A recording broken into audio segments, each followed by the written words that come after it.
যে লোকটির জন্ম না হলে আজকের এই আধুনিক বাংলাদেশের জন্ম হতো না। যে লোকটির জন্ম না হলে বাংলাদেশের স্বাধীনতা আসতো না। যে যত কথাই বলুক, আমরা আমাদের কথা বললেই যাব, আমি আমার কথা বললেই যাব।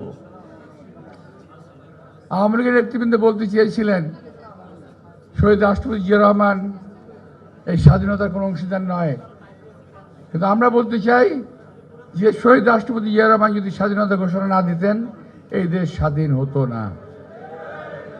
শহীদ রাষ্ট্রপতি জিয়া রহমান যদি যুদ্ধ না করতেন এই দেশ স্বাধীন হতো না। বাংলাদেশে যে করে সেক্টর ছিল যুদ্ধের, প্রত্যেকটা সেক্টর অফিস, সেক্টর কমান্ডারের অফিস ছিল ভারতের ভিতরে অভ্যন্তরে।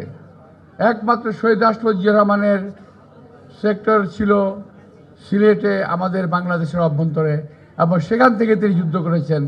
উনি শুধু সেক্টর কমান্ডার ছিলেন না, উনি স্বয়ং যুদ্ধ করেছেন অস্ত্র হাতে। আমাদের বিরুদ্ধে কিছু কিছু ছেলেপেলে আছে যারা খুব আজে বাজে কথা বলতেছে সোশ্যাল মিডিয়ায়, দেখেছেন না? খুব আজে বাজে কথা বলতেছে। কিছুটা দুদু বলে গেছে, আমি তার জেট টেনে বলছি যে তারা অপকর্ম করতেছে, নিজেরা চাপিয়ে দিচ্ছে বিএনপির উপরে, নিজেরা চাঁদাবাজি করতেছে, নিজেরা চাপিয়ে দিচ্ছে বিএনপির উপরে। কি দুর্ভাগ্য আমাদের, ওদের সরকার ক্ষমতায় আর আপনারা বলেন যে বিএনপি চাঁদাবাজি করে। সরকার কি করে? বিএনপির হাতে যে ক্ষমতা ছিল সেই ক্ষমতা দিয়ে এই পর্যন্ত প্রায় ৬,০০০ কর্মীকে বহিষ্কার করা হয়েছে। আমি জানতে চাই কয়জন চাঁদাবাজকে এই সরকার গ্রেপ্তার করেছে? একজন চাঁদাবাজকে গ্রেপ্তার করে নাই, কারণ তাদের সকলের চাঁদার মাপ পরিমাপ অনেক বেশি। আমি বাই নেম বলতে পারি, কিন্তু বলবো না, ইলেকশন আগে তো বলবো না কে করে, কার কাছ থেকে করে, সব জানি এগুলো আমরা। কিন্তু চাপিয়ে দিচ্ছেন বিএনপির উপরে, বিএনপি নেতৃবৃন্দের উপরে। ইলেকশনে আপনাদের বলার কিছু নাই। দেশের জন্য কি করেছেন বলতে পারবেন? যারা কথা বলেন, অনেকে বলে যে আমরা দুইবার কি বলে আওয়ামী লীগকে ভোট দিলেন, বিএনপিকে ভোট দিলেন, এবার আমাদেরকে দেন, আমাদের একবার দেখেন। কেন ভাই? ৭১ আপনাদের আমরা দেখি নাই?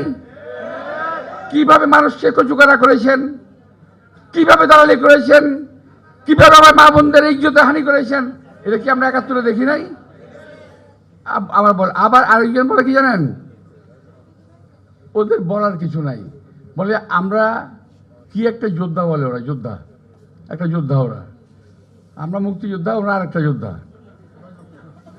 ভাই আমরা তো মুক্তিযুদ্ধ করে দেশ স্বাধীন করেছি, তোমরা কি স্বাধীন করেছো? তোমরা একটা অপশক্তিকে দেশ থেকে বিতাড়িত করেছো, ঠিক আছে, এগ্রি করি, আমি স্বীকার করি। কিন্তু আমরাও আমাদের বয়সে এক সময় এরশাদের মতো, হাসিনার মতো স্বৈরাচারের পতন কিন্তু আমরা ঘটিয়েছি। আমরা বলি নাই এই জন্য আমাদেরকে মন্ত্রী বানাতে হবে। আর তোমরা তুমিয়া একটা পতন ঘটাই কয় যে আমার মন্ত্রী বানাতে হবে।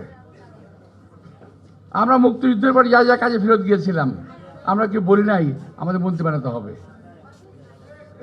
আমরা যার যা কাজে ফিরে চলে গেছি। আমরা কলেজে পড়তাম, ইউনিভার্সিটিতে পড়তাম, সে পড়াশোনা করতে চলে গেছি। তোমাদের মতো লোভ করি নাই। তোমরা আজকে যে লোভ করতেছো, এই লোভটা আমরা করি নাই। সুতরাং এত পাগল হওয়ার কি আছে ভাই? বয়স কম, রাজনীতি শিখো, দেশের রাজনীতি করো, দেশের উন্নতি করো, আমরা কামনা করি। আমরা তোমাদের রাস্তায় ফুল ছিটিয়ে দেব রাজনীতি করার জন্য, কিন্তু অপকর্ম করার জন্য কোনো কাজ যদি করো তার জবাব আমরা দিতে পারি ইনশাল্লাহ। তো ভাইরা, এই কথাটা আমার বলা ঠিক হয় নাই। আমি নির্বাচনে নেমেছি, কিন্তু আমি পারছি না, আমার ধৈর্য কুলোচ্ছে না। ওরা যেভাবে অপপ্রচার চালাচ্ছে বিএনপির বিরুদ্ধে, আমাদের বিরুদ্ধে, আমি সহ্য করতে পারছি না। আমি আমার কিছুটা বই প্রকাশ আমি ঘটিয়ে গেলাম, আর ঘটাবো না, আর বলবো না। আজকেই শেষ, আজকেই প্রথম, আজকেই শেষ। তোরা যা খুশি তাই কিয়া, আমি কোনো কথা কমো না, ঠিক আছে?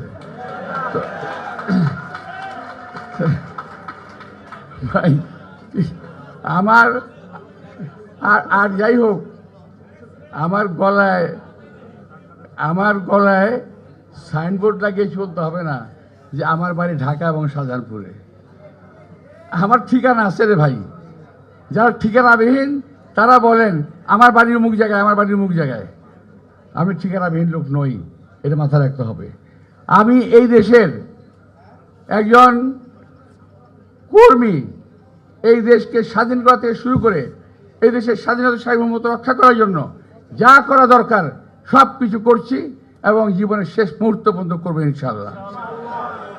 তবে এই দেশকে কোনো প্রতারকদের হাতে, কোনো ধান্দাবাজের হাতে, কোনো কসাইদের হাতে এই দলটাকে আমরা পড়তে দেব না, এই দেশটাকে পড়তে আমরা দেব না। শহীদ রাষ্ট্রপতি জিয়াউর রহমান যা শিখিয়ে গেছেন, দেশনেত্রী বেগম খালেদা জিয়া যা শিখিয়ে গেছেন, ইনশাআল্লাহ সেই পথ ধরে আমরা এগিয়ে যাব, এই বাংলাদেশকে আমরা এগিয়ে নিয়ে যাব।